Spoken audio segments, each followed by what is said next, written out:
안녕하세요. 프로듀서스 픽입니다. 오디오 인터페이스계의 기준점이라고 할 수 있는 유니버설 오디오의 아폴로가 아폴로 X의 새로운 세대 젠2 모델을 출시한 지도 1년이 훌쩍 넘었네요. 수많은 프로듀서분들이 기대했던 젠2 모델 1년 넘게 사용해보며 느낀 부분을 토대로 이야기해볼까 합니다. 아폴로에 대한 이야기를 하기 앞서 이번 영상에는 마이크 두 모델을 사용했는데요. 바로 웜오디오의 WA47JR-SE와 WA87JR-SE입니다. 좌측 상단에 어떤 마이크로 레코딩되고 있는지 표시해놨고요. 오디오 인터페이스는 당연히 아폴로 트윈X 젠2 모델을 사용했습니다. 레코딩은 두 마이크로 동시에 진행하고 볼륨만 동일하게 리미터로 맞춰줬어요. 아폴로로 다시 돌아가서 박스를 열면 가장 먼저 눈에 띄는 건 단단한 메탈 바디인데요. 기존 스페이스 그레이에서 애플 기기들과 아주 잘 어울리는 매트한 실버 컬러로 돌아왔습니다. 이 매끄럽고 고급스러운 질감이 정말 매력적이네요. 유니버설 오디오가 이런 감성적인 마감과 전체적인 퀄리티는 정말 기가 막히죠. 디자인을 조금 더 보면 중앙에는 크고 묵직한 노브가 자리 잡고 있습니다. 이전 모델들 중에는 이 노브가 클릭으로 기능을 했던 기억이 있는데요. 젠2는 눌리거나 기능이 할당되어 있지는 않습니다. 그리고 버튼의 모양이 미세하게 변경됐어요. 이외의 디자인에서 아주 큰 변화는 없네요. UA는 이 디자인을 완성형에 가깝다고 느끼는 듯해요. 물론 디자인을 변경하면 제품가에도 영향을 미치기도 할 테고요. 아무튼 스펙을 보면 무려 129dB의 다이나믹 레인지를 자랑하는 엘리트 클래스 오디오 컨버터가 탑재되어 있습니다. 여기에 24비트 192kHz 해상도를 지원해서 아주 부드러운 속삭임부터 찢어질 듯이 큰 피크까지 녹음하는 모든 디테일을 왜곡 없이 정말 깨끗하게 담아주는데요. 이전 세대보다 THD나 노이즈 성능도 확실히 향상되어서 믹싱할 때 훨씬 선명해진 사운드 스테이지를 바로 체감할 수 있었습니다. 여기에 아폴로 하면 역시 유니즘 프리앰프와 온보드 DSP, 그러니까 UAD를 빼놓을 수 없겠죠. 니브, API, 맨리 같은 전설적인 명기들의 아날로그 질감과 톤을 레이턴시 없이 실시간으로 녹음할 수 있다는 건 엄청난 무기이고, 작업 PC에 CPU 부담 없이 인터페이스 자체에 내장된 듀오 또는 쿼드코어 DSP로 무거운 컴프레서나 EQ, 리버브 같은 플러그인을 자유롭게 걸고 부드럽게 작업할 수 있다는 건 정말 작업 프로세스를 쾌적하게 만들어주는 부분이니까요. 게다가 새롭게 추가된 오토게인 기능이 입력 신호에 맞춰서 레벨을 자동으로 잡아주니까 세팅하느라 시간 낭비할 필요 없이 바로 작업에만 몰두할 수도 있었습니다. 또 소나웍스 기반의 DSP를 이용한 모니터 보정 기능을 통해 작업실의 스피커나 헤드폰 사운드를 지연 시간, 그러니까 레이턴시 없이 보정해주기 때문에 어떤 환경에서든 보다 완벽에 가까운 모니터링이 가능하기도 했고요. 여기에 베이스 매니지먼트 기능이 추가돼서 서브우퍼를 연결하고 크로스오버 세팅을 보다 정교하게 컨트롤할 수도 있게 됐는데요. 몇몇 기능은 UAD 콘솔이 버전업되면서 추가된 기능들이라 아폴로 X 1세대 모델들에서도 사용이 가능하기도 했습니다. 이전 모델을 사용하시더라도 참고해보시면 좋을 듯 하고요. 하지만 써보면서 조금 아쉬웠던 점들도 있는데요. 일단 초보자분들이 접근하기엔 역시 가격대가 꽤 높습니다. 심지어 이 가격대에 썬더볼트 케이블이 기본 구성품으로 포함되어 있지 않아요. 물론 네이버나 쿠팡을 통해 썬더볼트 케이블이야 언제든 쉽게 구매할 수 있기는 하지만 아쉬운 부분이기는 하죠. 참고로 썬더볼트 케이블은 굳이 비싼 제품을 찾으시기보다 적당한 3만원 전후의 제품이면 충분한 듯 합니다. 프로듀서 스픽에서 구매하신다면 추가 옵션에서 함께 구매하시는 것을 권장드리고요. 그리고 앞서 이야기한 모니터 보정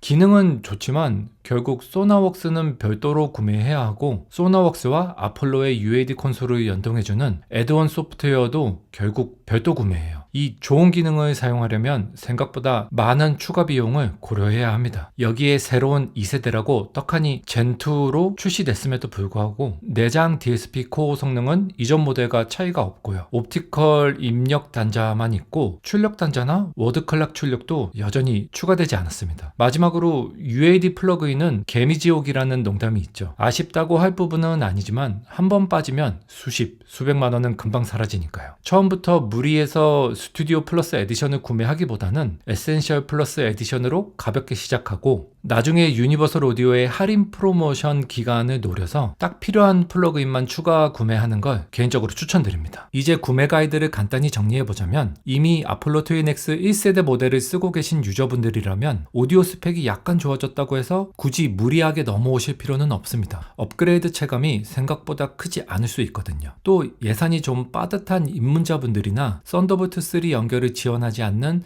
PC, 특히 윈도우 사용자분들이라면 크게 추천드리기는 어렵고요. 썬더볼트 3의 경우는 썬더볼트 3, 썬더볼트 4, 썬더볼트 5 모든 규격이 동일한 속도로 호환되니까요. 구매하실 때 참고하시면 좋겠습니다. 그리고 제품을 추천드린다면 마이크 단 하나를 연결하더라도 보다 좋은 퀄리티와 뛰어난 아날로그 질감을 원하시는 싱어송라이터, 보컬리스트, 그리고 홈 레코딩 프로듀서 분들은 이만한 게 없죠. 또 기존의 렉형 아폴로를 쓰면서 책상 위에 올려둘 데스크탑 모니터 컨트롤러 겸 확장 DSP가 필요하신 고급 사용자라면 이 제품은 여전히 최고의 선택지입니다. 아폴로는 이번 모델에서도 여전히 가장 많이 문의 주시고 가장 사랑받는 오디오 인터페이스인 듯 한데요. 아폴로 트윈X 젠2 모델을 고려하고 계신 분들에게 이번 리뷰가 도움이 되었다면 좋겠네요. 그럼 지금까지 프로듀서스 픽이었습니다. 감사합니다.